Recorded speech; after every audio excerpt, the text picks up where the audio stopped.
and welcome to the Portsmouth High School Class of 2024 Commencement Ceremony. I would kindly ask at this time if everyone could rise as I invite our Senior Class Secretary, Olivia Durant, to the stage to lead us in the reciting of the Pledge of Allegiance.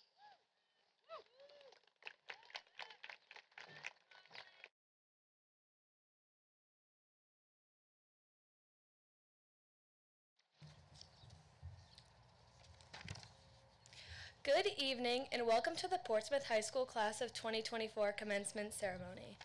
My name is Olivia Durant and it has been my honor to serve as Secretary for the Class of 2024 for the past 4 years.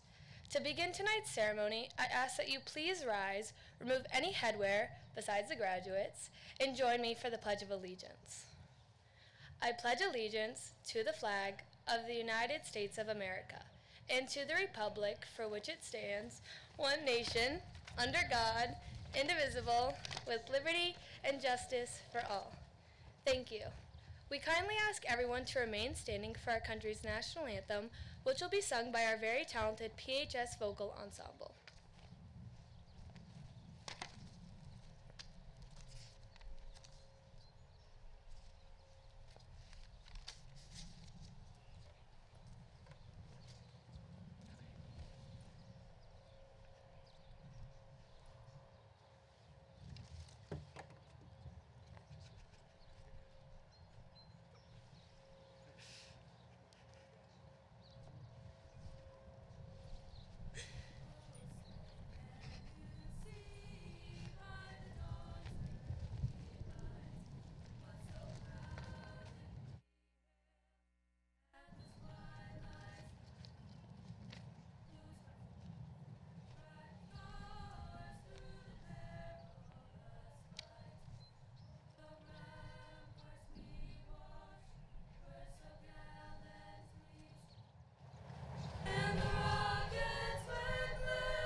Thank you. You may be seated.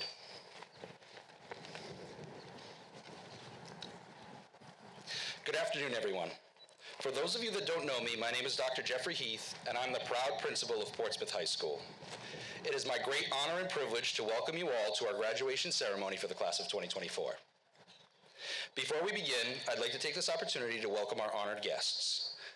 Please join me in welcoming Dr. Thomas Kenworthy, Superintendent of Portsmouth Public Schools, Dr. Elizabeth Viveris, the Deputy Superintendent of Portsmouth Public Schools, Dr. Lori Dias-Mitchell, the Superintendent of Little Compton Public Schools, Senator Linda Uji-Fusa, Portsmouth School Committee Chairperson, Dr. Emily Copeland, Portsmouth School Committee Member Sandra Blank, Portsmouth School Committee Member Frederick Farber, Portsmouth School Committee Member Karen McDade, Little Compton School Committee Member Mike Rocha, Portsmouth School Committee Member Isabel Kelly, Jack McKinnon, the principal of Wilbur McMahon, Danielle Laurie, the principal of Melville, Lisa Little, the principal of Hathaway, and Jay Masterson, the principal of PMS. Thank you all for being here.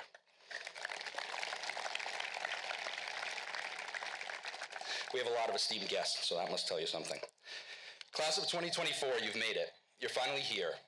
It's the day that you've been waiting for since first stepping foot into the A-Wing. I'm sure it only seems like a few short weeks since you were back in Mrs. Shavs' class critically analyzing short stories, or Mr. Andrews' class studying the nuances of physical science. But a lot's happened since then. In the past year alone, you've shown remarkable tenacity and dedication in the pursuit of excellence. Whether it be in the classroom, on the field, in the pool, on the mat, in the ocean, on the track, in the gymnasium, or in the classroom once again, you've truly exemplified what it means to have patriot pride.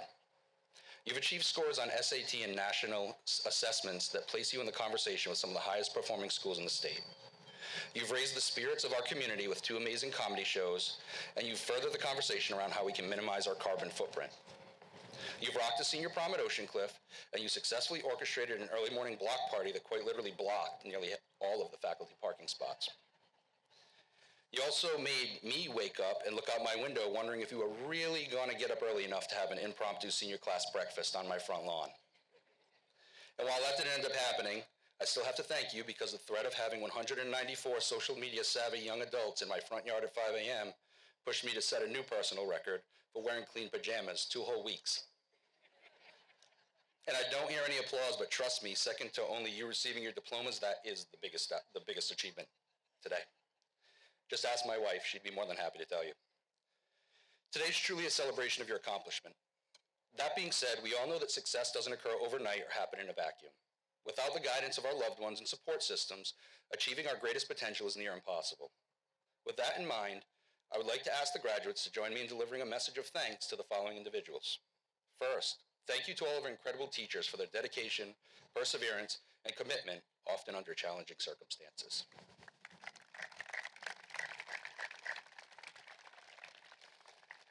Thank you to all of the families and community members for your unwavering support and steadfast engagement in your children's education.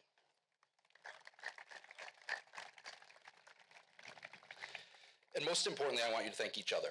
The shared experiences, friendships, and memories that you've developed through your time here at Portsmouth High will be something that you'll cherish for decades to come. After today, you all head in your different directions. However, you'll always share the common bond established by graduating as a class of 2024. I'd also like to take a moment to recognize the members of this year's graduating class that will be leaving the halls of Portsmouth High School to enter careers in military service. If these students could please stand for a moment as we recognize and thank them for their honor, courage, and commitment to serving our country.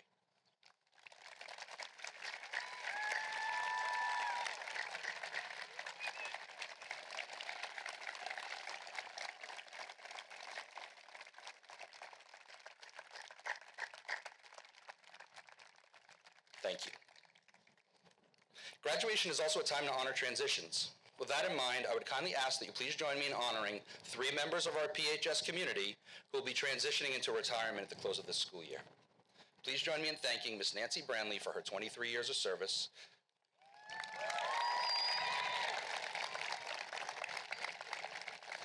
Ms. Ann Burns for her 15 years of service, and Mr. Paul Fisher for his 12 years of service to us here at Portsmouth High School.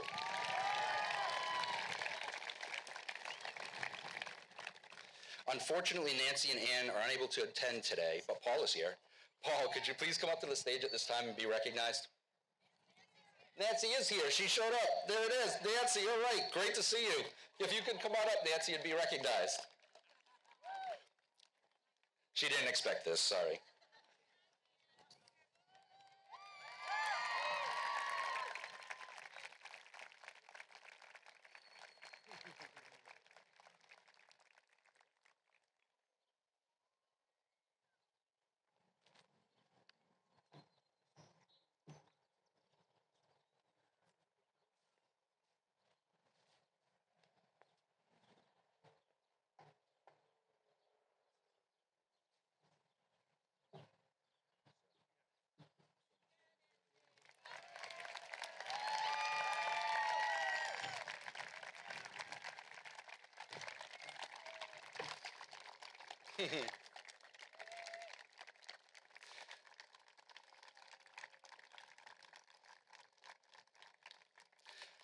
Speaking on behalf of the administration and faculty here at Portsmouth High School, it's safe to say that you'll certainly be missed. Thank you for all you've done for our school.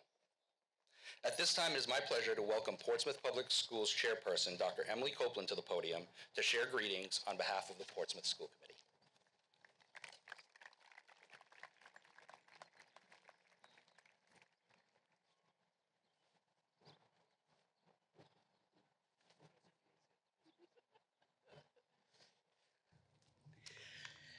Good evening, everybody. As chair of the Portsmouth School Committee and on behalf of my colleagues, congratulations to the graduating class of 2024.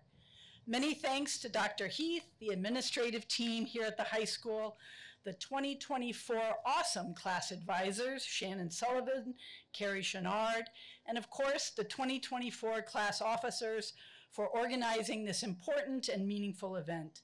Many thanks too to those who set up this wonderful stage to make this graduation in the stadium a festive place. And whoever was in charge of the weather, you did an awesome job. For those of you new to Portsmouth High School graduation ceremonies, you may be wondering, why is the chair of the school committee giving remarks? Sure, everybody wants to hear the class speakers, the class advisor, the chosen speaker, but why the chair of the school committee? As I've said in the past, I'm a stand-in for the broader community. While the main focus of the celebrations day is you, the graduates, your accomplishments, your hard work, it's also worth it to recognize and reflect upon the support you have had along the way. The support of your teachers, friends, and broader community, which has enriched and enabled you in helping to reach this important milestone. Public education is a major pillar that brings the community together to celebrate milestones such as graduation, applaud concerts, performances, and cheer on sports teams. Strong communities have strong schools, and strong schools help build strong communities. 4 years ago, June 2020, during the first wave of the pandemic, that graduating class, school administration, and broader community had to search for ways to ensure that community could be felt during graduation, even though COVID was trying to keep us all apart. So there was the innovation of holding graduation on the polo fields, a drive-in celebration on the big screen, which, while it was kind of cool and unique, it isn't a substitute for being able to sit among your classmates today and have family and friends join together in the celebrations that follow. This class started many of its high school activities remotely or with social distancing. At our last school committee meeting, we recognized the Model UN Club and the Symphonic Band for their successes at competitions. The Model UN Club members noted how they had to start out on Zoom, not knowing any of the upperclassmen. I think Mr. Rausch, however, expressed it best when he noted that the 22 seniors in the band had to start their freshman year 10 feet apart and en masse. As we all can imagine, that's no way to make beautiful music together. However, they persevered and stuck with it and ended up winning the competition their senior year. Again, to quote Mr. Rausch, they started off so distant, but they came together and ended up so close. That's a lesson for all of us. We have to work to build community. And as another high performer said, Travis Kelsey, it's one thing to be part of an organization, and it's a whole nother thing to be part of a community. So it's clear that this group of seniors have learned an important life lesson, and that's how important community is to our social and emotional well-being, our success in academic learning and athletic competition, and building community matters. I think the hockey team took it to the next level when a lot of them decided going blonde was a way to help ensure community, right? It did ensure success. I had the pleasure of attending senior awards ceremony last week, and not only did the community support you with scholarships, but it was also clear that your class recognizes the importance of supporting the community. Many of the scholarship recipients were lauded as volunteers, donating their time to not only academics, but to clubs and to organizations and causes which are near and dear to their hearts. Looking out over this group of seniors, I am filled with hope for the future because of the contribution that you will all make to ensuring that this world and your communities are better places because of you. Whether you are joining the military or the workforce or embarking on a new educational or training path, you will be starting fresh in new communities. My hope is that you will use the skills and experience that you have acquired over the past 4 years to build strong communities wherever you may land. And really, on behalf of the entire Portsmouth community, we are so incredibly proud of each and every one of you for reaching this milestone today. Congratulations and best wishes to the class of 2024. Thank you.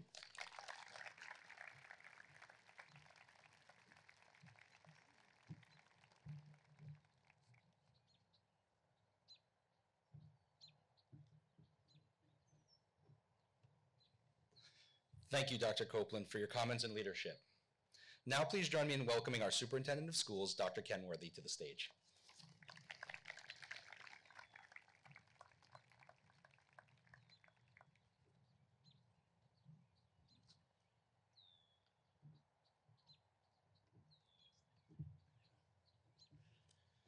All right, that was the first test. Thank you, Dr. Heath, and good evening to all of the guests here with us tonight, and most importantly, to the PHS class of 2024. Congratulations.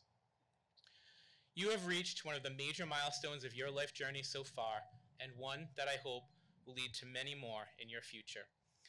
It has been my absolute pleasure to watch you grow and mature over your years in our schools in Portsmouth. The pride that I feel in your accomplishments is second only to that of my own children. I sincerely wish you much joy and happiness in all that you do in life moving forward. As I searched for inspiration for my remarks this evening, I kept coming back in my mind to a recent Netflix production that received a lot of attention this past year. Sorry, I'm not referring to the Tom Brady roast. I saw some of you getting all excited about where this was going to go. I'm talking about a documentary called The Greatest Night in Pop, about the making of the We Are the World recording.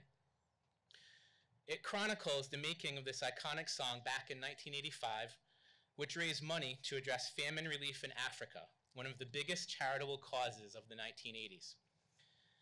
It brought together 45 of the biggest stars of the day from every musical genre. And just imagine trying to do that today, and who might be on the list. I wonder if something like it could even be accomplished. And there were three key figures who made this all happen in 1985. The late pop superstar Michael Jackson, who was at the height of his popularity at the time, Lionel Richie, who you may know more from his work on American Idol, but was a well-known artist back then, and Quincy Jones, one of the biggest music producers of that era. And for a child of the 1980s, this documentary was fascinating. But there was another reason why I had to watch it. You see, my good friend Mrs. Little, the principal of Hathaway School, which some of you attended for elementary school, absolutely loves this song.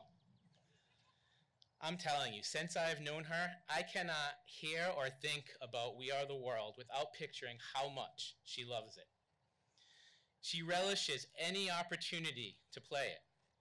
There may have even been a time when an impromptu sing-along broke out during a district leadership team meeting. And wouldn't you love to get your hands on that video? So as soon as I saw the trailer for this documentary, I got all excited and sent it to Mrs. Little, and not surprisingly, she informed me that I wasn't the first person. But back to the documentary, when the artists arrived that evening, they saw a sign when they entered the studio that read, "Check your ego at the door." Quincy Jones had insisted on putting up that sign because he knew these artists were going to have to check their egos at the door if there was going to be any hope of pulling this off. Most of the 45 individuals were used to being a headliner, but on this night, most were not going to have any other role than the chorus. A small number were selected for a harmony with a few other artists, and just a select few would have individual roles which had been carefully planned out. Everyone had agreed to work through the night as long as possible to finish the recording, but as the night wore on, that was starting to have its limits. And eventually, as night turned into early morning, it came time for Bob Dylan, one of the artists selected for a solo part, to record his verse. 20 years earlier, Dylan had famously gone electric at the Newport Folk Festival, right down the road from where we are this evening. Leapt onto the American music scene, and by this night in 1985, he was a revered rock and folk legend. But he was clearly out of his element in this setting. Other artists recalled how he was visibly uncomfortable and seemed to be just mouthing the lyrics for most of the night. What I would imagine I would be doing in this setting. Only this was Bob Dylan. And then it came time for him to record his individual part, and the room went silent. It was awful. Even after several takes, he was barely audible and seemed confused by what he was being asked to do. And then Stevie Wonder, the legendary R&B artist, went over to the piano to offer some assistance. At first, that wasn't even helping. So Quincy Jones asked everyone to take a break, cleared the room, and left Dylan and Wonder by themselves. In the documentary, you can see Stevie Wonder, who not only has a brilliant musical mind, but also apparently the ability to mimic voices, sitting with Dylan and singing the verse over and over again in his best Bob Dylan impression. All of this eventually got Dylan to smile, and with Wonder's assistance, he nailed his part. According to the other artists, Dylan's whole demeanor seemed to change. He was visibly more comfortable for the rest of the night and could even be seen joking and laughing from that point forward. And by late morning of the next day, they were able to finally wrap up the recording and leave. But there were some moments in the middle of the long night, especially when Dylan made his first few attempts, that a lot of the people were wondering how everything was going to turn out. And so here, graduates, is one thing that I can almost guarantee you. There are going to be times in your lives when you are going to feel like Bob Dylan on this night back in 1985. Struggling, uncomfortable, out of your element, and it can happen at any stage of your life. And in those times, if there is someone who is able to provide assistance, be grateful for that, even if it means having to check your ego at the door. But more importantly, there may be times in your life where you will be able to be like Stevie Wonder. When another person, a fellow human being, is in need of something that at that moment only you can offer. And when that happens, relish those opportunities. Because trust me, that is the kind of thing that makes life worth living. So as Mrs. Little could recite for us, there comes a time when we heed a certain call and the world must come together as one.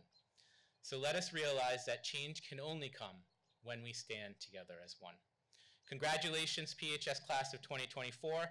I know that great things await you in your future. Thank you.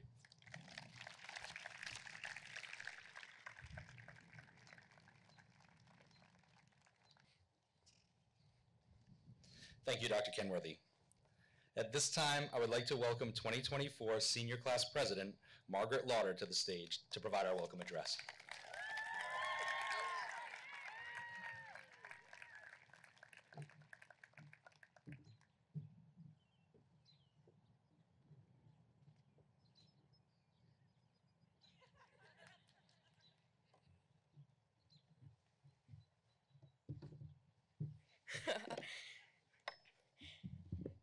Good evening and welcome, esteemed faculty, administration, honored guests, friends, family, and of course the Portsmouth High School class of 2024.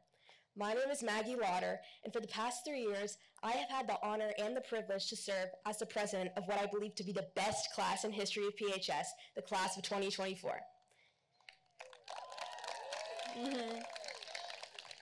For that, I am very grateful.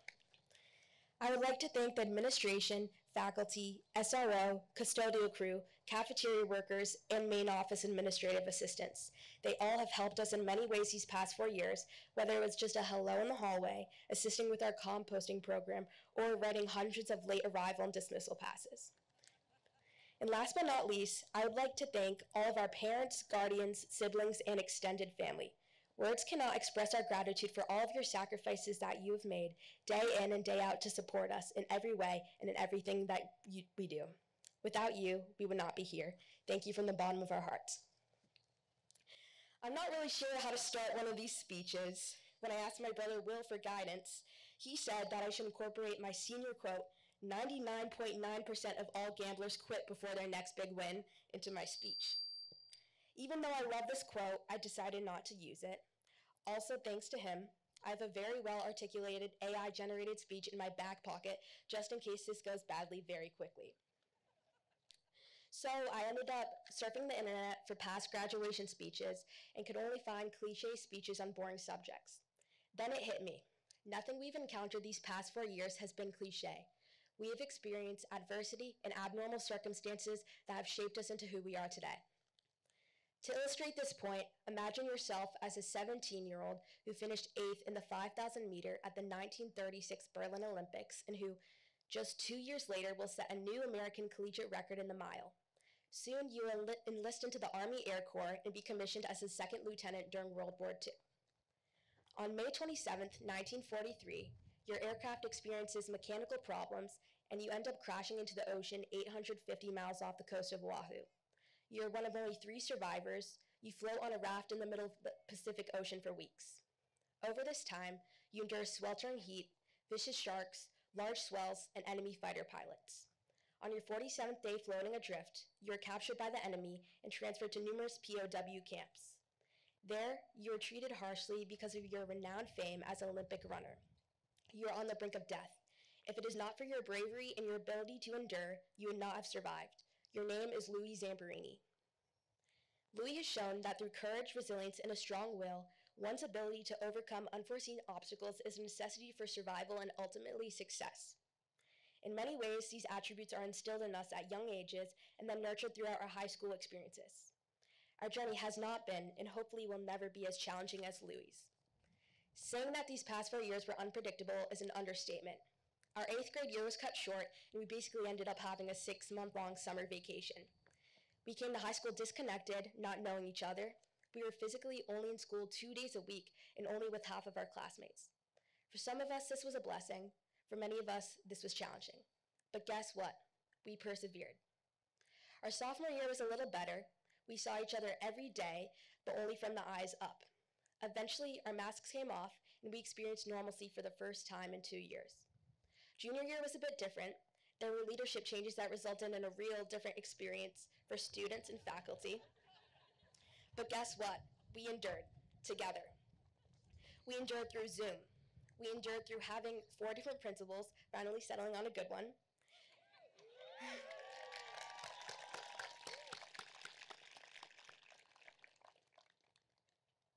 We endured through the loss of a beloved teacher.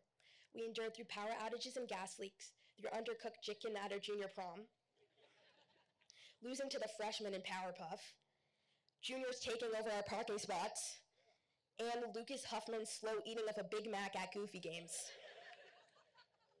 We have endured and survived through many things. But look at us now.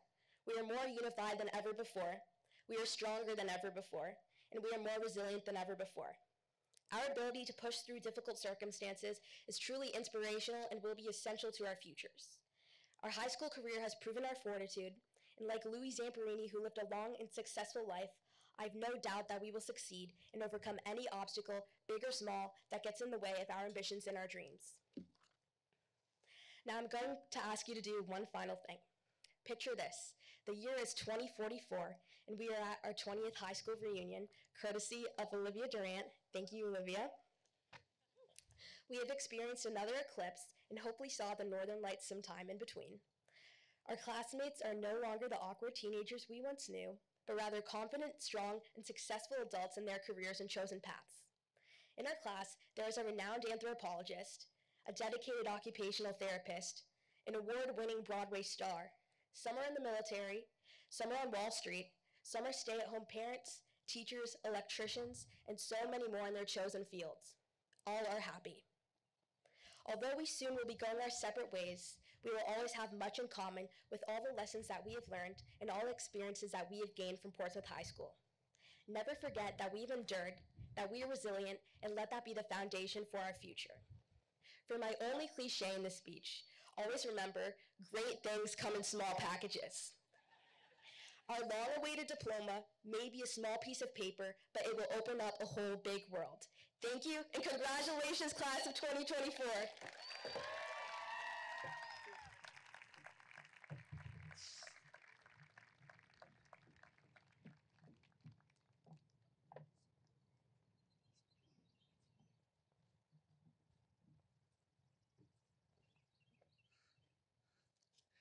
Thank you, Maggie. Tough act to follow. And thank you to the class of 2024. So here we are. After 13 years of exploration, discovery, failure, and triumph, you're just moments away from crossing the stage and receiving your high school diploma. Graduation is one of those few awesome life events that resonates with both literal and symbolic meaning. Literally speaking, you're about to receive a document that certifies your successful completion of a 13-year comprehensive academic program. This piece of paper is going to benefit you time and time again as you apply for jobs, explore post-secondary education opportunities, and negotiate salaries.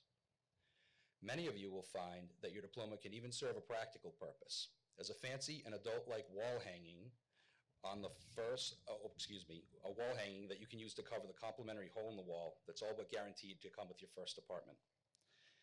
Symbolically, your diploma certifies that you've completed a transitional rite of passage. Amidst all of the unavoidable drama, distraction, temptation, mischief, and self-exploration that accompanies adolescence, you've been able to maintain a level of focus, drive, and maturity that's allowed you to complete one of the longest and most rigorous trials that you'll ever be asked to take on.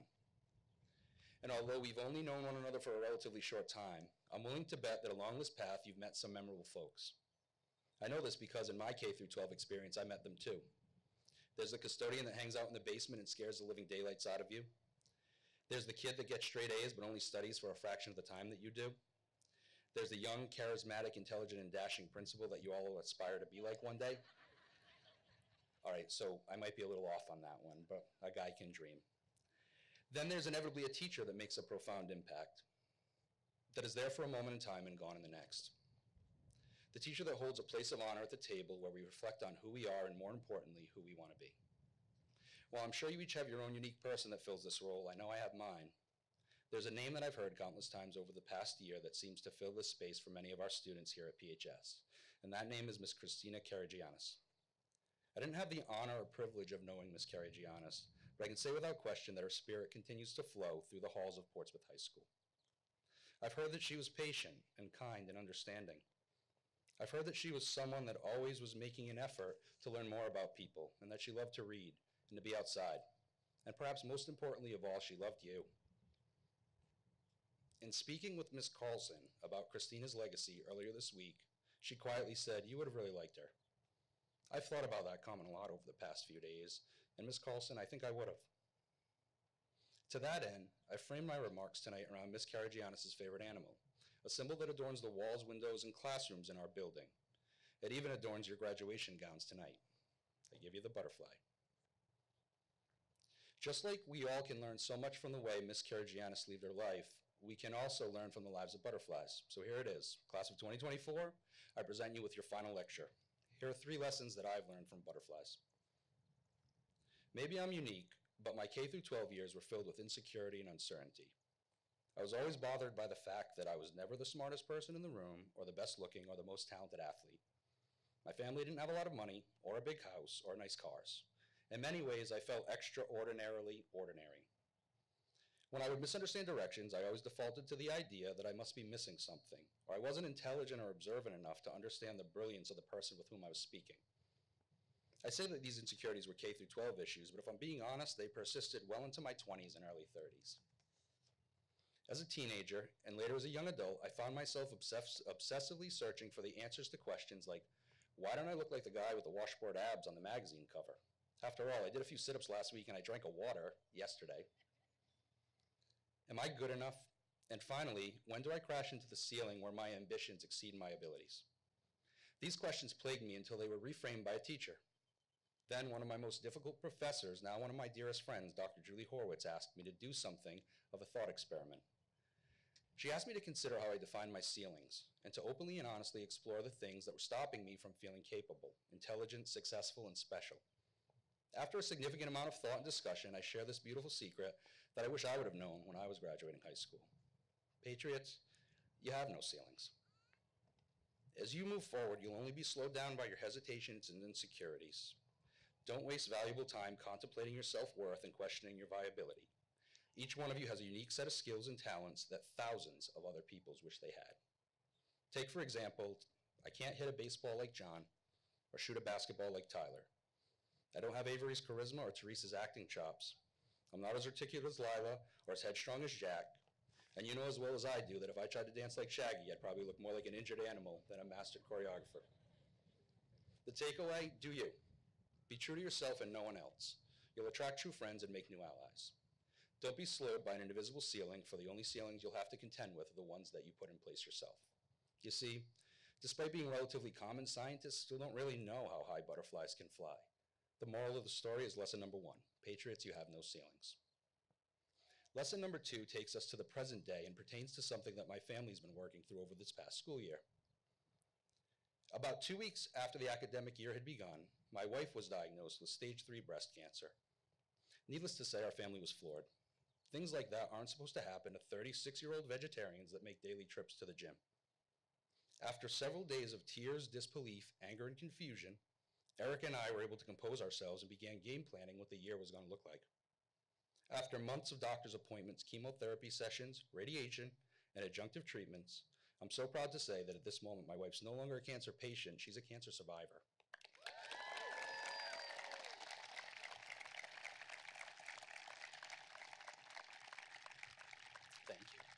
Thank you. I share this information not to be overly personal or somber, but to acknowledge that prior to Erica's diagnosis, I'd fallen into the all too common daily routine of eat, sleep, work, and repeat. Her fight forced me to remember that all things I love and admire about my wife, her tenacity, her determination, her bravery, her courage, and most importantly, her inexhaustible dedication to our family, even when I forget to change the laundry over for the 7,453rd time. You see, most adult butterflies only live for a few short weeks. So lesson number 2 is one that hit me particularly hard this past year. Life is fleeting. So as you continue along on your journey, make every second count with those whom you choose to love. While Erica's fight was something that we never could have anticipated, what was even more of a surprise was the outpouring of love and support that we received from people who at the time were relative strangers. As I mentioned before, I only had been here a few short weeks prior to getting this news. But that didn't stop the PHS community from rallying around my family. Dr. Viveris called and texted my wife regularly to see how she was doing. Principal Little at Hathaway bought her 4 gifts, one to unwrap after each chemotherapy treatment. The last one was the most meaningful. It was shampoo. Mrs. Stack, my son's kindergarten teacher, started taking Erica on long walks around our neighborhood to talk about everything from shopping the real to bucket list aspirations. Mr. Rose, Dr. Kenworthy, and I had more than a few private conversations checking in on my mental health and well-being. And Miss Neves told Erica at an October football game that regardless of what the coming months had to bring, she wouldn't let my family fall apart. I'm not sure if anybody of you know how incredibly important each and every one of those small acts of kindness were, but they're moments that Erica and I will never forget. They got us through. I could continue on with the numerous acts of kindness that have been sent our way this past school year, but it's muggy and I promise to keep it short. This leads me to my 3rd and final lesson. Like many migratory organisms, butterflies travel in large groups. These clusters help to provide safety, warmth, comfort, and support, sometimes in the face of seemingly insurmountable circumstances. Lesson 3 is never forget the value of community, especially in your times of need. You might not know it, but we're truly blessed to live in such a supportive, caring, and connected place. Class of 2024, as you go forth into the world, remember that you stand on the shoulders of giants. Remember that there's a community of folks that will be sitting in your fan section cheering you on. And always remember that regardless of where the wind takes you, you'll always have a home here at Portsmouth High School. Patriots, your future is bright. And I know that I'm not alone when I say that I can't wait to follow along with your amazing accomplishments in the future. Congratulations on a job well done.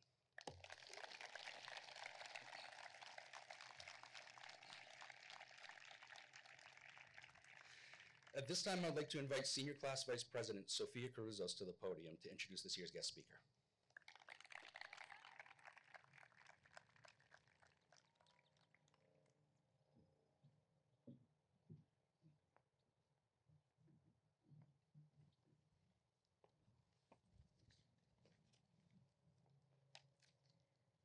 Good evening, everyone. My name is Sophia Caruzos, Vice President of the Class of 2024. First and foremost, to my incredible peers, congratulations. And to the faculty, staff, family, and friends who have helped us get here today, thank you. I stand with nothing but utter excitement to introduce our keynote speaker, a teacher half of us had our freshman year. Just 4 short years ago, many of you remember nervously debating how you would get from the E-wing to the F-wing, enthusiastically sharing your opinions from the online journals, awkwardly giving your first high school speaking presentation, or obnoxiously cooking your breakfast eggs over Zoom. Now, Chamberlain, looking at you. Prior to senior year, I knew Ms. Shavs as a freshman academy English teacher who always stood in the hall with a day-brightening smile on her face. As part of the freshman academy cohort, Ms. Shavs is vital in creating a warm and welcoming environment for new students as they walk into the doors of Portsmouth High School. This year, I got to know Ms. Shavs' personality simply from my walks with Lila Kerwin past her classroom after saying the morning announcements. Besides her bubbly personality, my favorite thing about her is how she treats everyone like a friend. Our first conversations were centered on how my older siblings were doing. She had taught them a few years ago and was checking up on the friendships that they had created in her classroom. The conversations then evolved how AP Lit was going, and are you joining the community service club or what? Whether it was from exchanging a brief good morning, taking a deep dive into Shakespeare's work, or forming genuine relationships, Ms. Shavs continues to be unbelievably devoted to her students, coworkers, and the Portsmouth community. It is worth noting that she does not treat her time here at PHS as a job, but rather as an opportunity to help others and share her passion. Ms. Shavs makes it her mission to liven up our community. Therefore, it is no shock that she wanted to take on the Community Service Club this year. Last year, she and a few students spent every day after classes in the spring planting a garden and painting rocks to commemorate the life of Miss Karajanis. As we were going through such a challenging year, she prioritized creating a space in the courtyard to celebrate Miss C's wonderful and joyful life. The amount of thought and labor that went into beautifying the courtyard, both during and after school hours, is something to be recognized. Never has Ms. Shavs expected something in return for her actions, as she selflessly acts for the improvement and success of the school. When I texted my older brother Zach that Ms. Shavs is going to be our keynote speaker tonight, his exact words were, "Oh my gosh, I'm so jealous, she's the best." With that said, I would now like to welcome the best to the podium. Please give a round of applause for Ms. Shavs.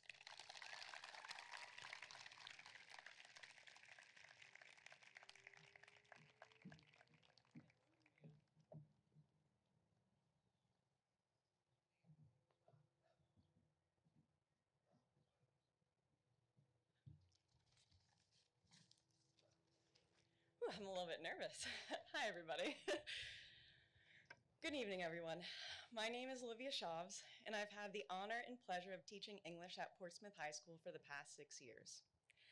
I want to express my profound appreciation to the parents, guardians, and families in attendance for their unwavering support, commitment, and time.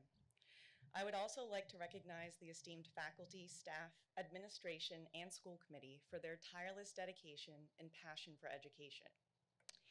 And now, to the graduating class of 2024, I want to convey my sincerest gratitude for this opportunity. When you asked me to be the keynote speaker for this ceremony and represent a class as dynamic and resilient as yours, I was overwhelmed and deeply moved. It is an absolute privilege to speak on your behalf tonight and to celebrate this milestone with you. As a classroom teacher, I value cohesion, efficiency, and structure. This instructional approach is my comfort zone. I have always been drawn to having a plan and following clear and concrete steps to ensure the perfect outcome. Of course, you can spend countless hours planning, preparing, and envisioning your future, but many factors remain beyond your control. This lack of certainty and clarity perfectly segues into how I initially met the bright and spirited students seated before me today. Instead of the traditional and quintessential start to high school, an ongoing pandemic derailed our plans, and our first introduction came in the form of small virtual boxes on a Zoom screen. I recall many of these interactions vividly. We're going to go back to your 9th grade year. Cole Hughes, when I asked you a question about the short story, The Most Dangerous Game, you replied that your mother was reprimanding you for eating M&Ms at 7:30 in the morning, but that you would get back to me. We could hear the commotion in the kitchen. Faith Betancourt, you politely asked if you could let your dog out during our daily quick write, and then simply never returned for the entirety of the period. Your yard must be enormous. Jalen Ivy, your parents would make you sign into Zoom early, so it was often just you and I waiting for the rest of the class to arrive, which is every student's worst nightmare. When I would ask, what should we talk about now? You would quickly type in the chat that your microphone was broken. Jalen, we both know your microphone was in perfect working condition.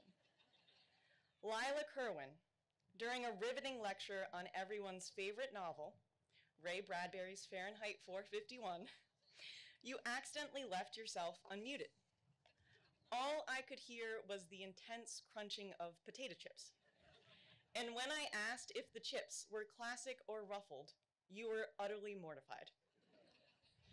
As Sophia mentioned, Noah Chamberlain, you requested permission to fry an egg on camera during a read aloud of the Odyssey, and I gave you the go-ahead. A literary cooking show ensued. Nate DeCanto, you entered each Zoom class casually bouncing on an exercise ball, which never failed to make me laugh.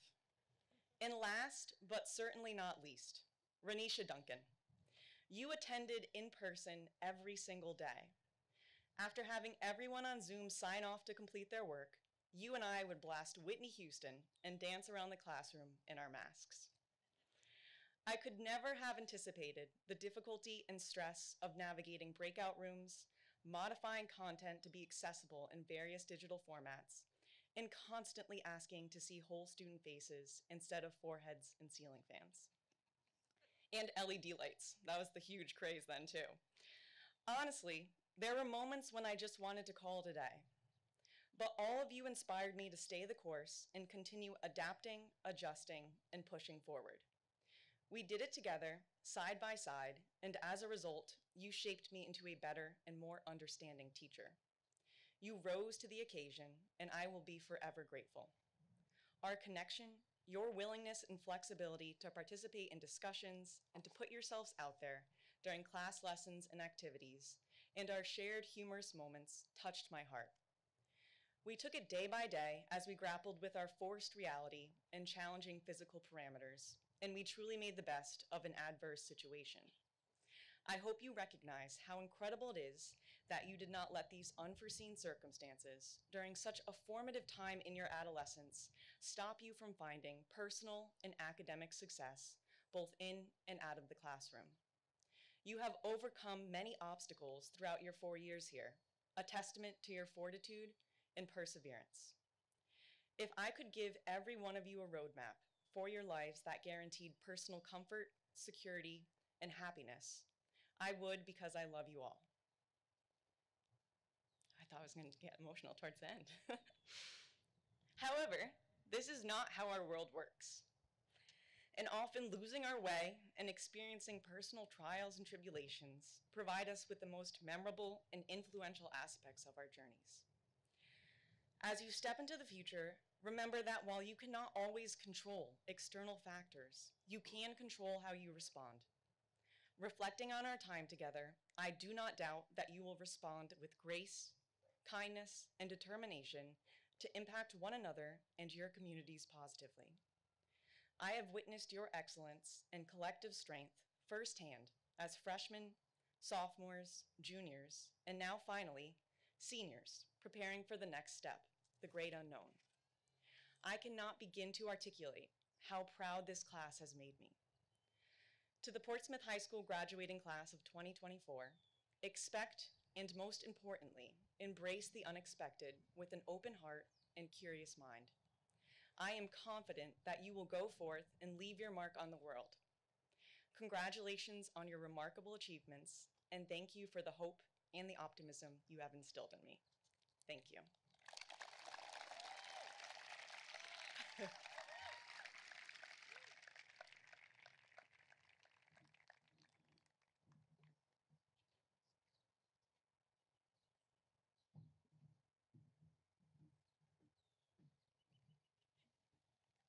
Thank you, Ms. Shavs. At this time, I would invite the senior members of our PHS Symphonic Band to join your bandmates one last time to perform Stars and Stripes Forever under the direction of Mr. Ted Rausch.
Well done, everyone. Next, I would like to welcome our senior class treasurer, Benjamin Lopes, to the podium to present this year's senior class gift.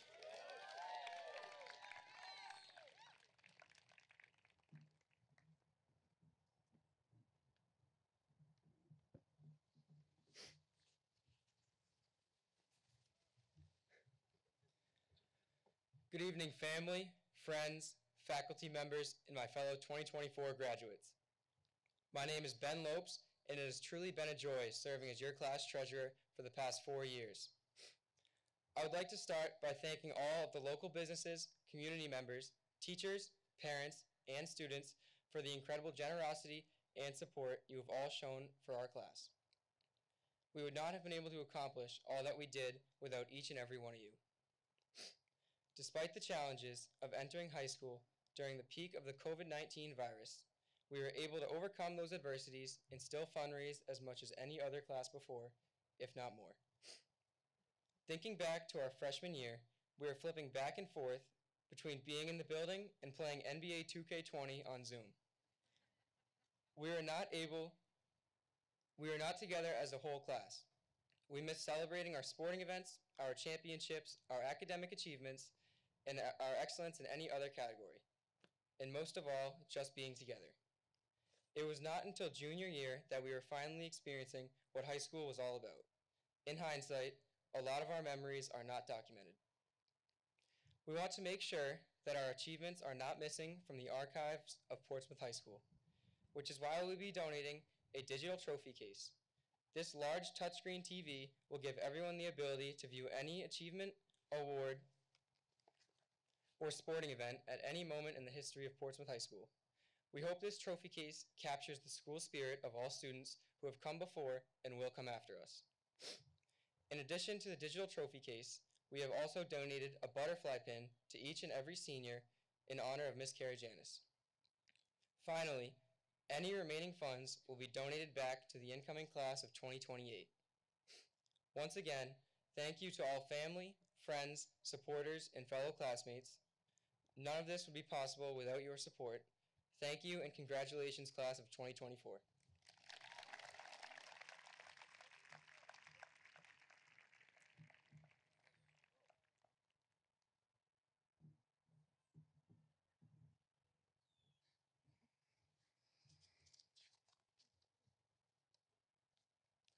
Thank you, Ben. Portsmouth High School has established a long-standing tradition of choosing 2 graduating seniors to address us at today's ceremony. The first speaker is chosen by the class. Students are asked to select a peer who they feel best represents the spirit of the class. Please join me in welcoming this year's student-selected speaker, Benjamin Norris, to the stage.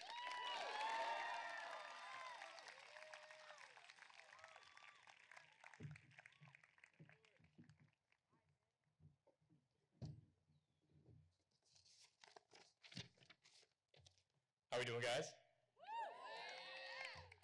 Good evening, everyone. My name is Ben Norris, and it is my honor to be the class of 2024's Student Choice Speaker. Firstly, I'd like to thank a few people. Thank you to the faculty and administration without whom none of this would be possible. Thank you to my dad, mom, my brother Gabe, and my 2 younger brothers who are here for supporting me through everything. And finally, thank you, class of 2024, for providing me with this great opportunity. Family, friends, teachers, faculty, and last but certainly not least, the graduating class of 2024, how bittersweet it is to be here. It is a true honor to be on the stage in front of you all. However, I'd be hard-pressed to call this the greatest honor I've experienced here, because that title belongs to the opportunity to be a part of this amazing community. I've moved 9 times in my life, but I've never once been a part of a community where I felt so welcomed and appreciated being just a stranger to all of you my freshman year. I think the greatest testament to this is the fact that I'm standing before you today. I didn't know any of you before we walked into this building. The 4 years that we have spent under the tyrannous rule of this high school, wonderful experience in this high school, are the only 4 years that I've known all of you. Yet here I stand as the student choice speaker, attempting to somehow close out these 12 grueling, exciting, enthralling, friendship crafting, passion finding, and so incredibly fleeting years of school. For welcoming me into this community, for allowing me to join all of you on this crazy 4-year ride, and for the opportunity to stand up here and talk to you, thank you. Well, with all of that being said, I'd like to introduce you to some of my interests and leave you with some of the things that I thought about while I zoned out in Mr. Holstein's chem classes. As some of you may know, next year I'm planning to study architecture. So real quick, I'm going to drop some intense architecture facts on you, so prepare yourself. There's a lot of buildings, and they're all different kinds.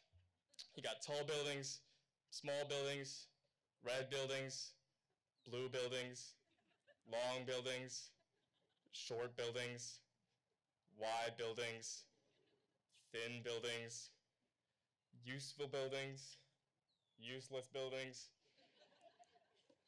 One thing that almost all these buildings have in common, at least the ones that don't fall over, is that they have a foundation. Let's say that your life is a big, tall skyscraper. Got some windows, stairs, maybe a door or two.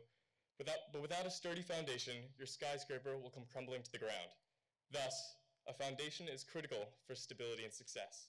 In life, a foundation means a core set of tenets. In construction, this means concrete. Hold on. This is going somewhere, trust me. Concrete has been the material of choice for almost every single building since the Roman Empire in 6500 BC.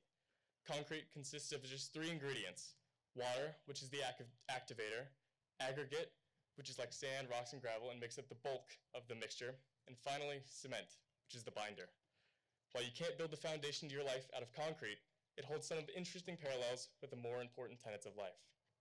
First, you have water. Water in concrete is a catalyst. As described to me by Mr. Holstein, a catalyst is what makes everything possible in a reaction. Essentially what the class of 2024 is to the profit margins of Bally's Casino. It activates the cement and allows the mixture to harden and gain strength. In life, this is our ability to manage time. Each of us, assuming you make it the average lifespan of 76 to 79 years, is allotted about 4,000 weeks. Right now, in this moment, sitting in these seats, you've already burned through about 950 of those 4,000 weeks. If I learned anything from Ms. Pryor and Ms. Jong, that's about a fourth. In an era where every piece of technology and tchotchke is vying for your attention, your time, above all else, is the most critical resource you have allotted to you. It is how you spend your time that will determine the life that you live. In the same way that water allows for this amalgamation of ingredients to create such a stable material, is the effective use of our time that allows us to live truly. As I see it, the misprioritization of time is one of the greatest tragedies. Get off your phones, stop doing things that aren't good for you and that you don't want to do. The most destructive mental block is the assumption that there's always more time and that tomorrow is a promise. It's not. It's a gift, and one that not everyone receives. Spend time with your friends, your family, smell the flowers, and touch some grass. I'm talking to you, Scotty. To waste money is a loss, but to waste even a second is a tragedy. Next, you have the cement. The cement is a binder that allows concrete to hold its shape. In life, this is art. Now, I know that most of us may not be the next Van Gogh or Banksy, so I feel the need to clarify what I mean by art. One of the most defining moments that I can remember in my time here at Portsmouth High School was in Miss O'Keefe's classroom, sitting back in my seat, lights dimmed, and the Dead Poets Society starring a late Robin Williams playing on the projector. While the movie is an indisputable masterpiece, there's one statement that caused a sort of awakening in me. The words, verbatim from Robin Williams, read as such: medicine, law, business, engineering. These are noble pursuits and necessary to sustain life. But poetry, beauty, romance, love, these are what we stay alive for. As I see it, art is a way to define the things that make us human. Whether it be music or paintings or emotions, art is the name that we give the things that make us feel. So when I say that you should do art, I'm not saying go and try and sculpt the next great masterpiece. Maybe some of you could, who knows. What I'm saying is to do what you love. Be a creator of your own life. You have one canvas, one opportunity, one shot in this game. So do the things that make you you, and do them with such great conviction that it scares you. Art binds us not only to ourselves, but to others. In this way, art is the cement of our lives. Got too many things up here. The final piece, and arguably the most important one, is the aggregate. The aggregate, hold on. It's gonna spill all over me. Is the rocks and the sand that makes up the bulk of the mixture. In life, hold on, let me dump about this.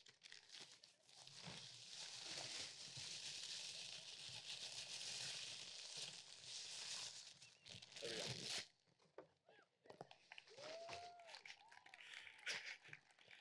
In life, this is kindness. I think it goes without saying that you will never feel bad about being kind. In fact, I can almost guarantee that there will be nothing more fulfilling in your life than making a difference in someone else's. Just as the aggregate prevents the mixture from being more than just a sad gray mush, kindness prevents your life from being more than a sad gray mush. Once you are made so painfully aware of the briefness of life, spending your time being anything but kind to others seems incredibly wasteful. I know from my end that I would not be where I am today if it was not for the kindness of my friends, my teachers, and my family. It was only through the first connection that I made here, just a single person reaching out to me to grab my number freshman year, that created a chain reaction that led me to where you see me standing right now. If I were to leave you with a challenge after I get off the stage, it's to be kind. You don't have to donate a kidney, just hold a door for someone.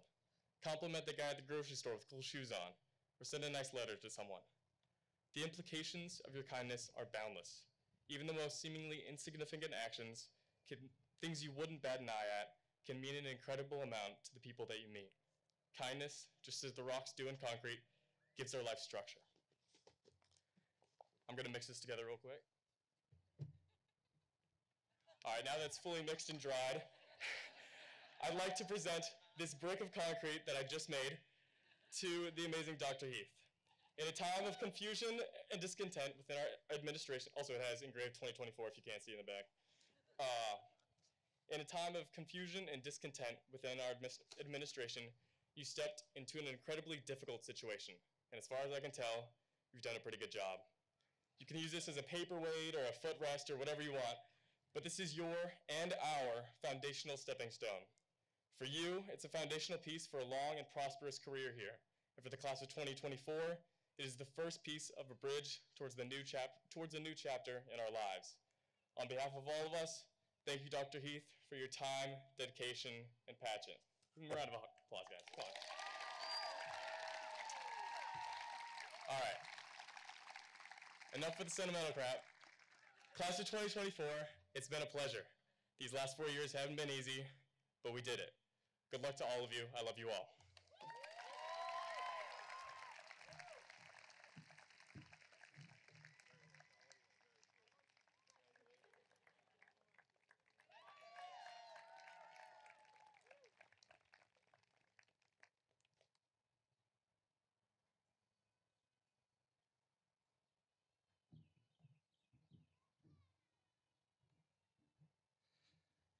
Thank you, Ben. There's aggregate all over the script. I don't know if the pages flip anymore. People behind me are in trouble. This could be the most meaningful footrest that I've ever received. And now for our second student speaker.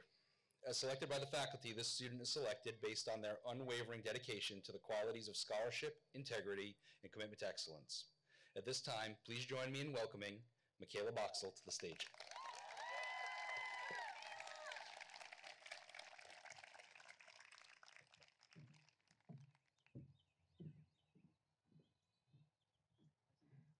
I have to make sure I don't knock over this sad gray mush. Good evening, everyone. My name is Michaela Boxell, and it is my honor to be chosen by the faculty to speak tonight. I want to thank you all for joining us and celebrating this tremendous accomplishment of the class of 2024. We've had our struggles, which I'm sure you've heard a lot about, but we've still managed to produce a highly successful class of students who I know are on the path of amazing things with their future. I want to specifically thank the faculty, staff, and administration that support our class through our 4 years here and have joined us tonight to celebrate us one last time. Lastly, and most importantly, thank you to my family who traveled all the way from Oregon, Texas, Georgia, and even Nigeria to support me tonight.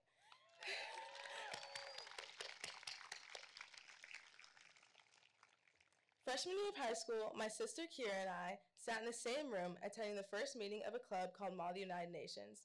There were about 8 people on the Zoom call, the majority of them juniors and seniors, and Mr. Cassidy, the club advisor, was sitting silently in the corner of the screen. The captain explained what Model UN was, a simulation of the United Nations that allowed students to act as delegates debating various global concerns. At the time, I was just there fulfilling the request of my parents. I had no idea at that moment what a profound impact the club would have on me. Anyone who's had a 2-minute conversation with me knows it's like half my personality at this point. After 4 years and over 600 hours spent in debate at conferences around the East Coast, I learned a few things I'm going to share with you all today. This isn't just for my fellow students, however. I believe faculty and family alike can benefit from what I have to say. As delegates, we spent hours upon hours making speeches and working to create compromises that form documents called resolutions. The only way the system works, however, the same system that leaders across the world subscribe to, is if people choose to listen. I watched numerous smart and passionate delegates fall behind because they were too focused on the items they wanted to achieve and failed to listen to their peers. Herein lies my first piece of advice. Listen to the people around you, your coworkers, friends, family, and even the people you dislike. In this day and age, where opinions are like fire that threatens to burn down everything from relationships to the very fabric of our society, it's become more important than ever to do the simple thing and just listen. By doing so, you will be a more aware person and someone that is capable of fostering a productive society. Within productive societies, where people choose to listen to one another, disagreements still occur. Discourse encourages open-mindedness and critical thinking, subsequently discouraging the complacency that hinders progress. You don't have to agree with everyone. When coming to a conclusion on a global issue such as nuclear proliferation, countries like the United States and Russia aren't going to agree. A hard lesson to learn as a 14-year-old representing Russia, trying to convince a 17-year-old representing the United States that Russia deserves more nuclear weapons than the US. Even in that situation, however, compromise was made. In your life, there are going to be people that no matter how much conversation you have, you will not agree, and that is okay. Disagreement is what makes us individuals, and rather than judging a person based solely on one opinion you do not agree with, listen and accept their opinion for what it is. I promise you will save yourself so much heartache. When you accept that compromise is an unavoidable fact of life, disagreement will no longer be something to fear, but something that excites and enriches you. In order to be comfortable with this disagreement, you must step out of your comfort zone. Do the things that have the potential to make you uncomfortable in the hopes that one day they will be no longer. Not many people would feel comfortable speaking in front of 1,000 people, and 4 years ago, 14-year-old me didn't even feel comfortable speaking to a room of 30. The secret behind going from being terrified to talk to just a few people to now standing here before you all, I just did it. I stood, shaking in front of that small room, stumbling over the words I had scribbled on a little notepad, only speaking for 15 seconds of my allotted 1-minute time frame. I stood, a year later, in front of a bigger room, shaking less, stumbling less, and speaking for 45 seconds. And now, I stand here speaking to my largest audience yet, not shaking, hopefully not stumbling too much, and speaking for far longer than 45 seconds. No matter your age, I encourage you to try new things. Be adventurous. I have to say my favorite phrase at least once in this speech. You only live once. Do the things you're scared of, and one day you won't be scared of those things anymore. It would have been far easier not to return to room G3 when I found out how much I would be thrown into public speaking, but I pushed myself and decided to not just step, but leap out of my comfort zone, and it is firmly the best decision I ever made. It was the resilience that Kira and I had that allowed us to push ourselves and become the only students in the class of 2024 to complete all 4 years of Mod UN, becoming captains who were able to expand our club from barely 7 students our freshman year to over 30 this year, a large portion of them being seniors. And almost all of them said the same thing after their first conference. I wish I had joined sooner. You will never regret the choices you make that enrich your life. You will, however, regret not taking that step, that risk. Resilience is contagious.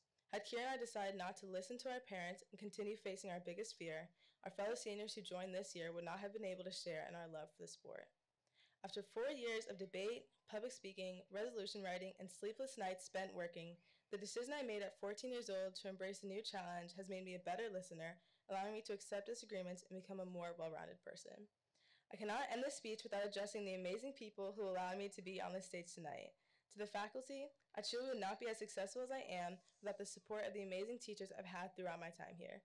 From Ms. O'Keefe, Ms. Johnson, Mr. Carrara, Mr. Daniel, and Ms. Perry nurturing my writing and love for history, to Ms. Pryor and Ms. Young allowing me to understand math more than I ever had before, Mr. Cassidy introducing me to the club I love, a club that has become my second family and gave me and my sister the support we needed to do amazing things such as start our own nonprofit.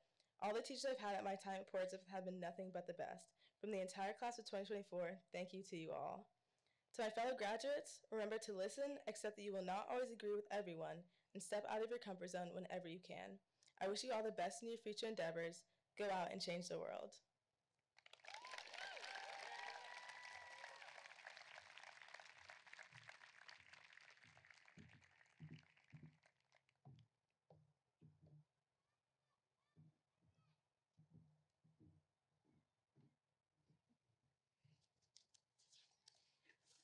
Thank you, Michaela.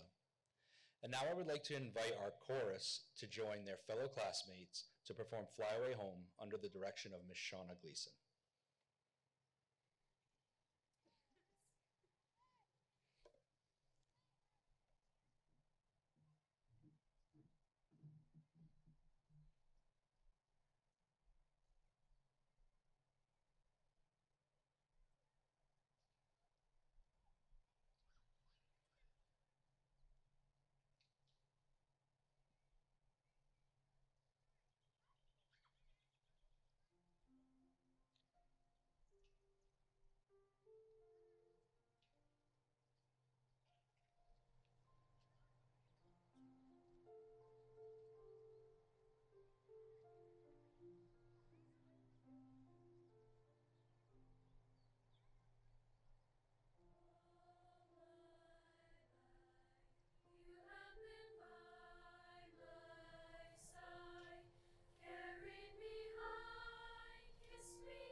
Thank you, Mrs. Gleason and members of the chorus.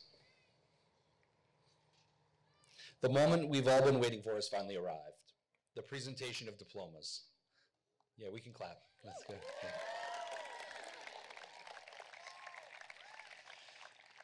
In the spirit of keeping things flowing and orderly, prior to awarding the diplomas, we just have some stage direction. As a gift to each graduate, we have arranged for professional photographers to take photos of each student. The first photo will be a candid shot as our graduates receive their diploma, and the second will be a posed photo just off the stage right in front of this. I don't know what that is. Sorry. Because these photos are being taken, we kindly ask guests to remain behind the partitions dividing the students from our family section during this portion of our ceremony. Additionally, we want to ensure that each student is recognized for their achievements, so please hold your applause until the final diploma has been awarded to the class president. And lastly, once all diplomas have been received, our graduates will be recessing out of the venue, so please be sure to keep the center aisle clean. At this time, I would like to invite our senior class advisors, Ms. Shannon Sullivan and Ms. Carrie Chenard, to the stage to assist with awarding of diplomas.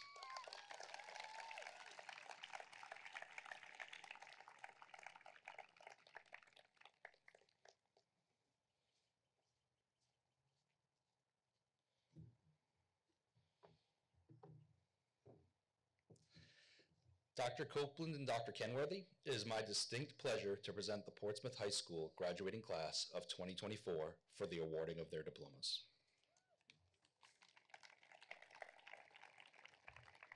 At this time, we may raise up that second row of students.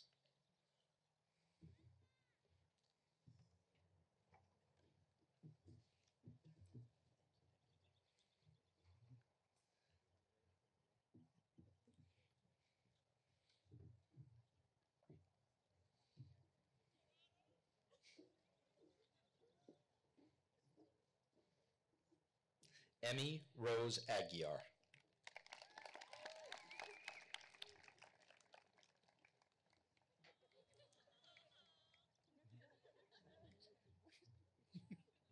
Cody Albro.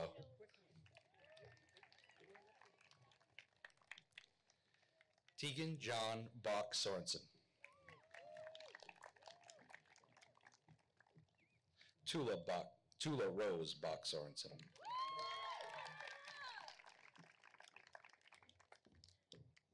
Adam Banks. Danielle Claire Bannister.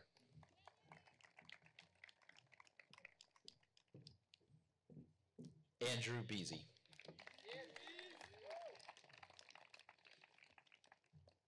Eris Benner. Mel Benson.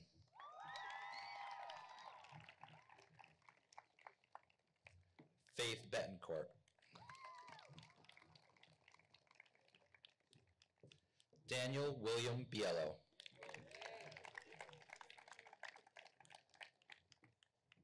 Lillian Beestick Murphy.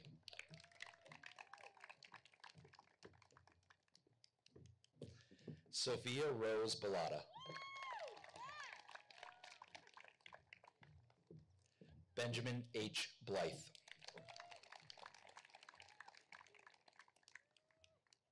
Henry Thomas Bono. Mackenzie Botello. Alistair Brightman Bowen.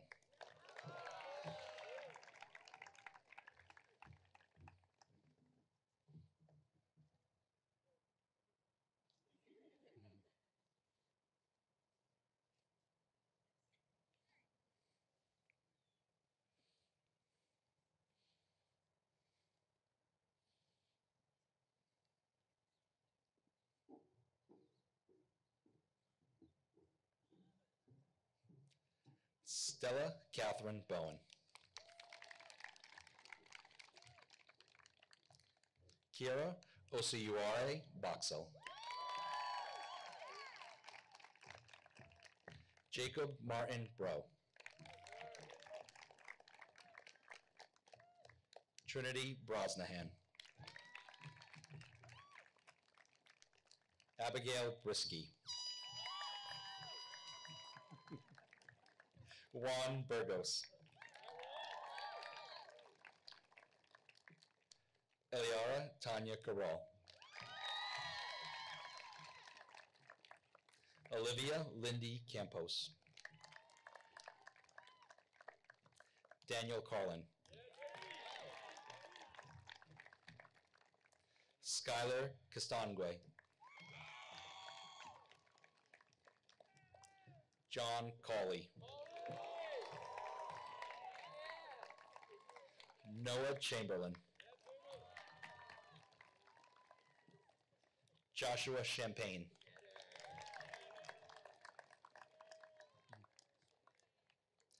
Jackson Antone Shavs III.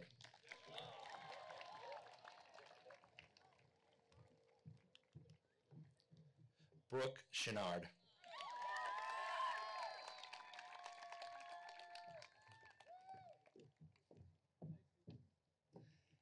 Samuel Joseph Cretion. Emily Cisneros.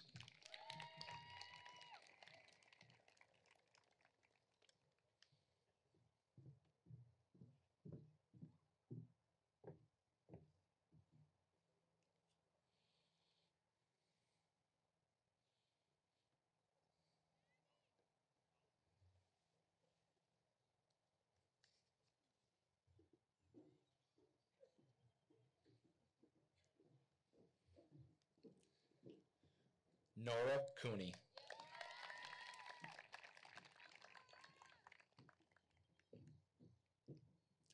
Rin Harold Stonewall Corey.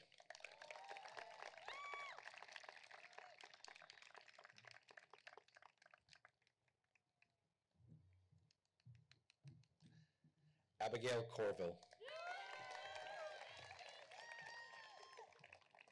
Adeline Crisfield. Catherine Cronin. Lauren Daly.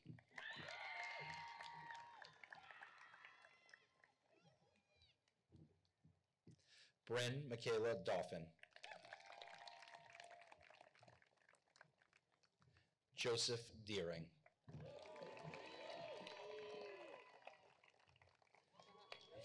Nathaniel E. DeCanto. Gwyneth DaCosta. J. B. DeFalco.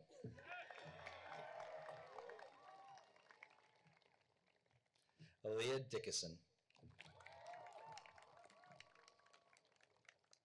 Sophie Dlouy. Colin P. Dooley.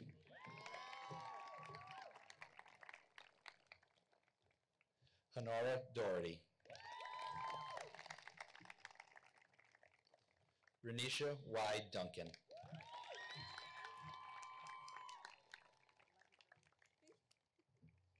Henry Dutra.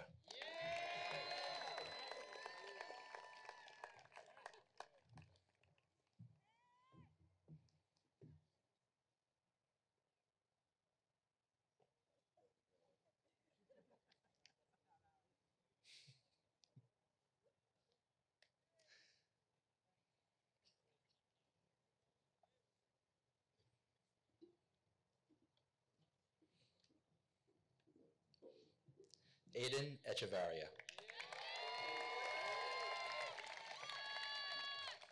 Sophia N. Eck.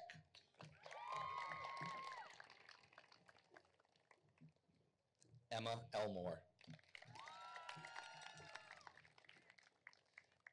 Isabella R. Fairfield. Chase S. Fanning.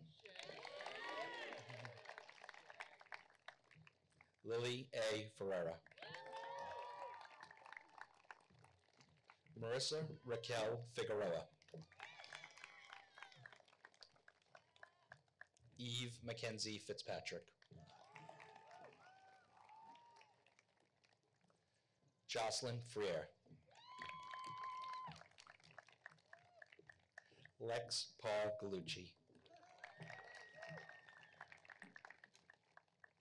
Haley Lynn Giannetti.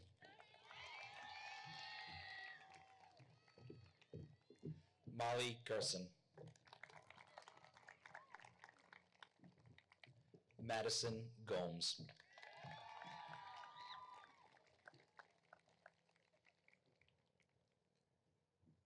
Ella R. Gonsalves.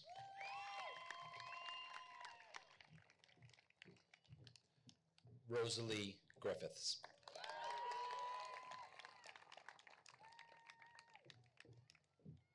Edgar Hammond. Owen Lee Harrop.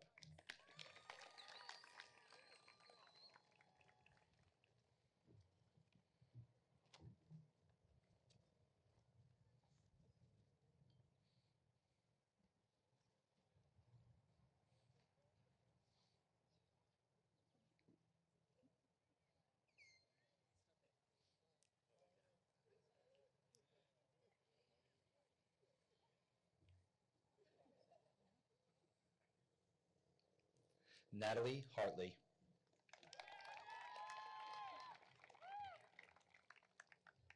Griffin Hay.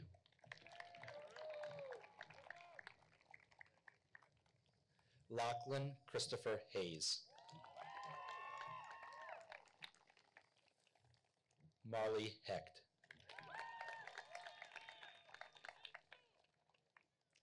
Leanie Hilmer.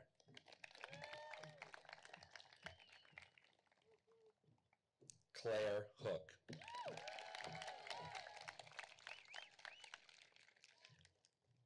William Howard.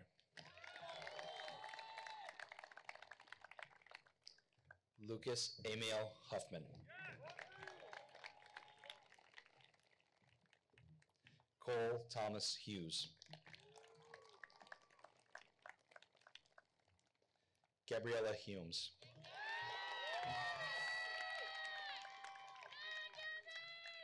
Tyler Hurd.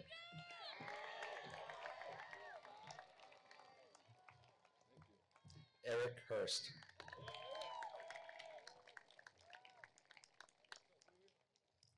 Jalen A. Ivy.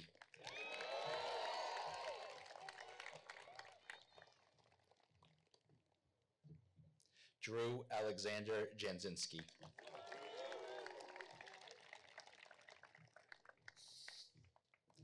Madison Jenkins. Jake Califf. Trevor John Doherty.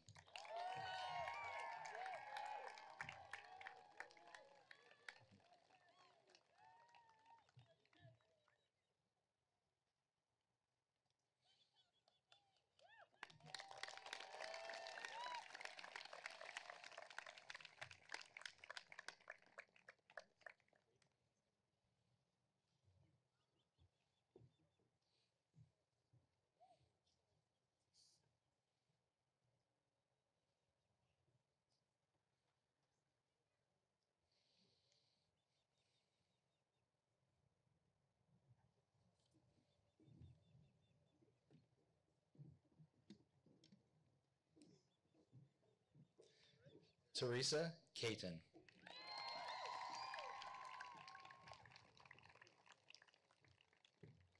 Lila Kerwin.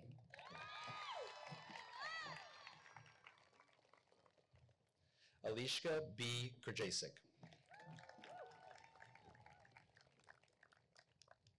Hayden Lewis Critch.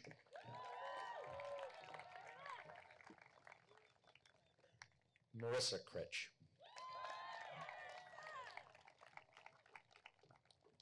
Jake Kuykendall.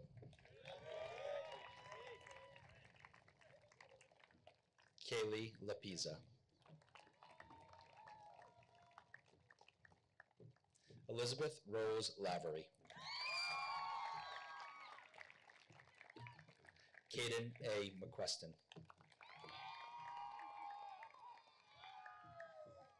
Stephen Madden.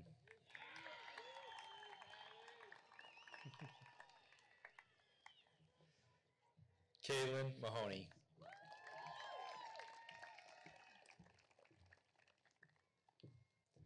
Megan Grace Malone. Bradley Murato.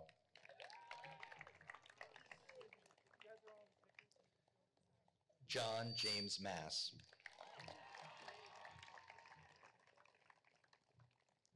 Sydney McGraw.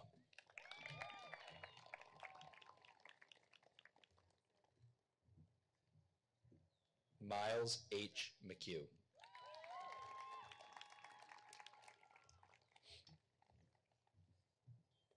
Madison Ann McKinney.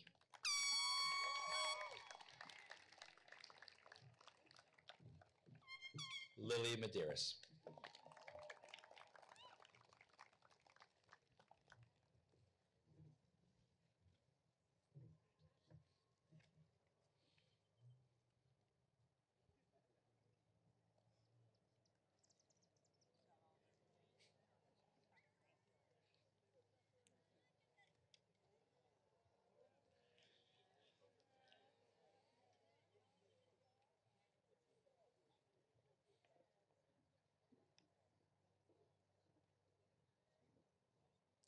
Troy A. Mello.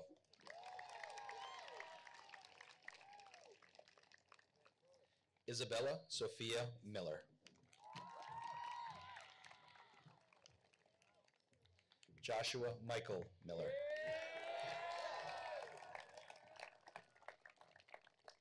Alexis E. Miranda.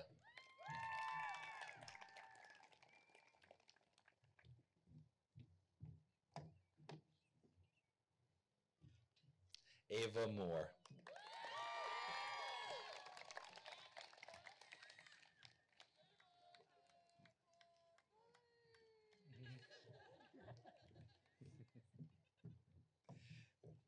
Aiden Margado. Rebecca Natali.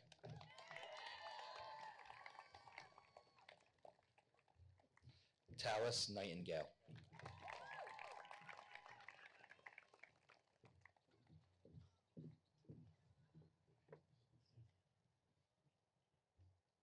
Emma Catherine Noble.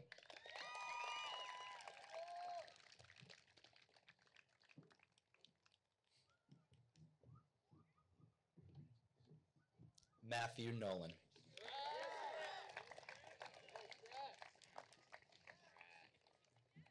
Kaylin Nolette.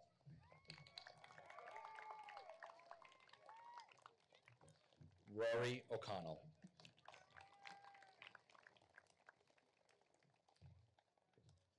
Emerson O'Connor.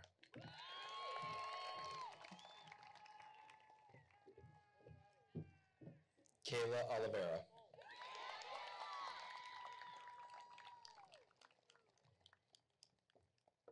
Jonathan York Olson Jr.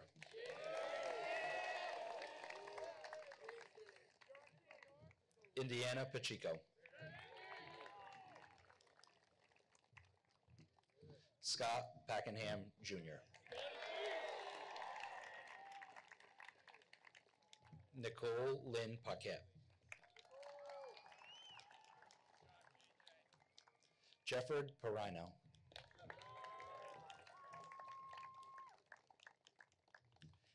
Atticus Pardo Dezella.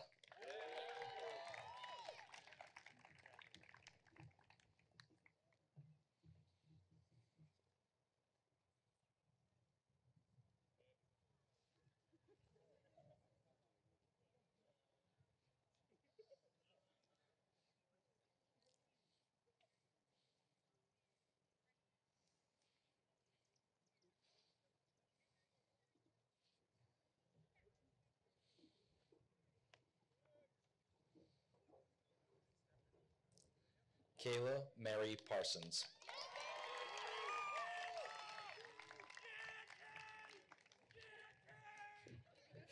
Morgan Elizabeth Pattison.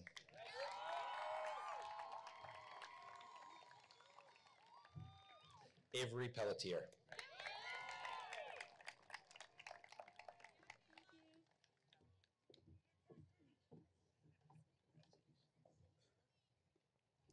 David Christopher Perry.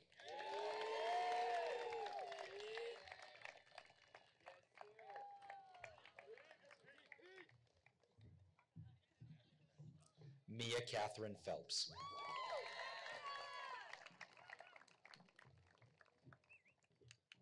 Isabel Piker.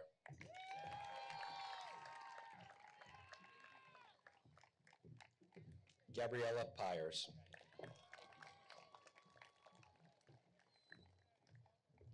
Ty Hunter Palashik.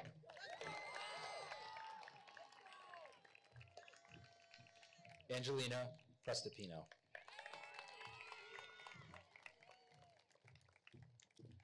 Rani Estelor Ramdas. Grayson Jane Raposa.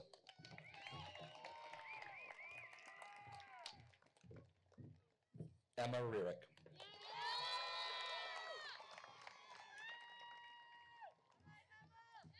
Finn Rebello DeFusco.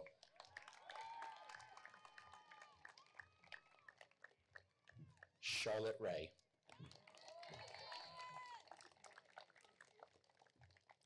Peyton Ray.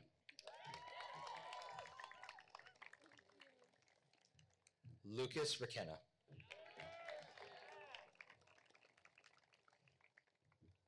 Dominic Restano.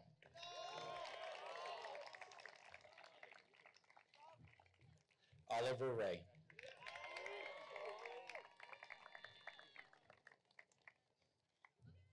Brianna Ray.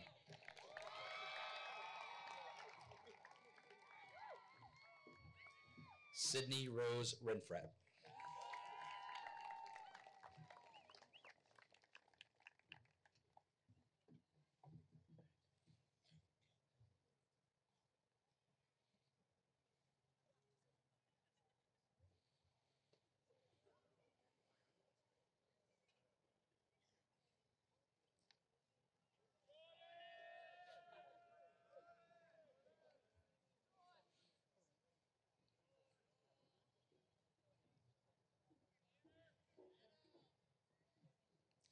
Samuel Rivers.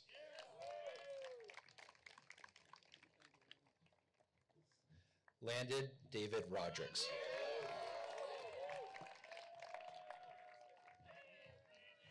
Avery Elizabeth Roman.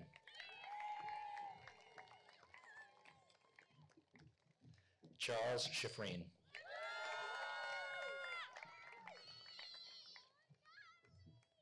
Derek Seal.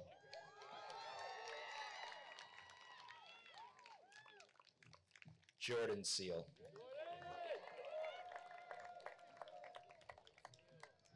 Emma Jane Sherrod.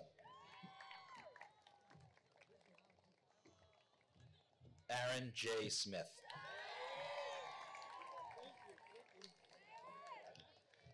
George Smith.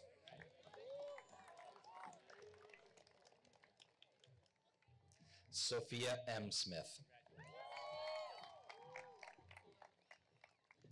Nicholas Spanner.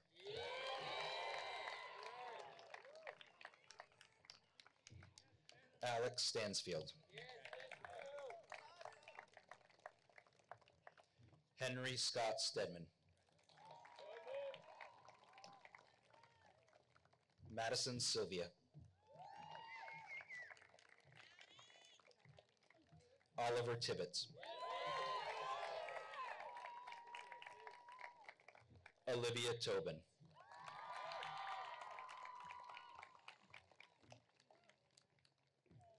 Alex Todd.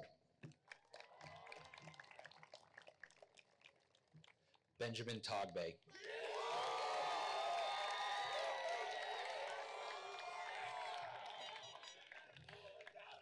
Kaylin Claro Tonga. Lily Trapari.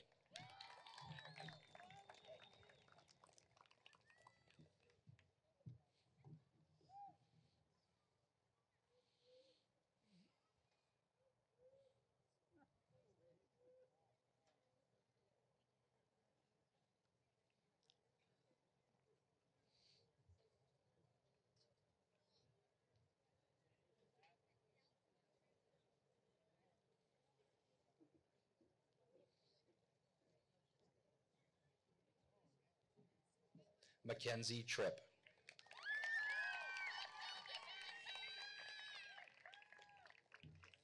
Dan Tyre Whittick. Austin James Vandal. Ethan Ralph Vieira. Benjamin M. Vincent. John Arthur Voute.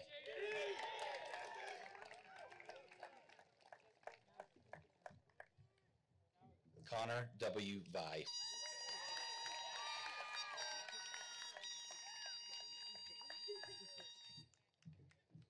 Savannah Walsh.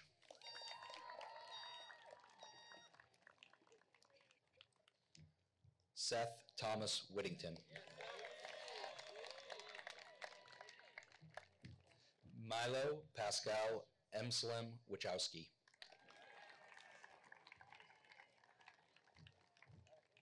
Katie Wilkie.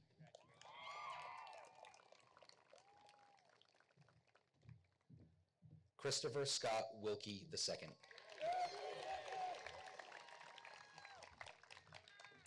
Gordon David Wyndham.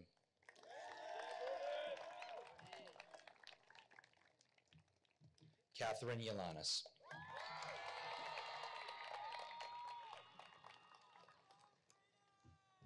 Brian Zhang. Leo Zhang.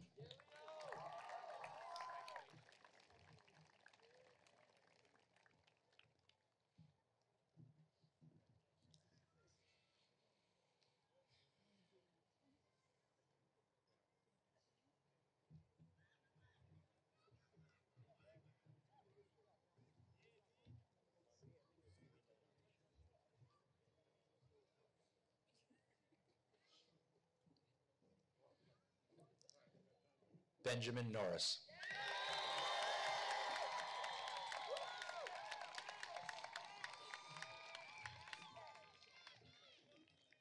Michaela Isosa Boxel.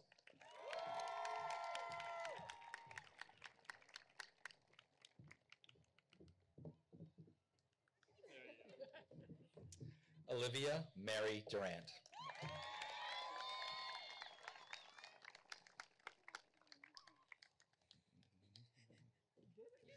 Benjamin Lopes.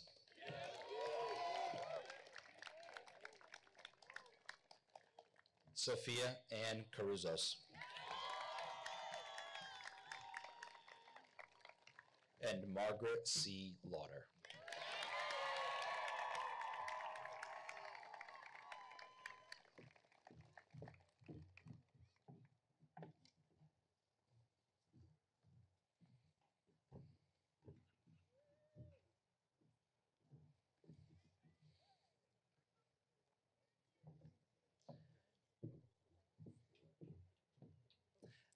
At this time, I would invite all members of the class of 2024 to collectively rise one final time.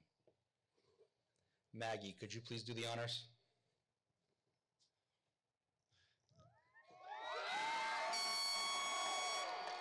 Please join me in congratulating the Portsmouth High School graduating class of 2024. Mr. Roush, please cue the music.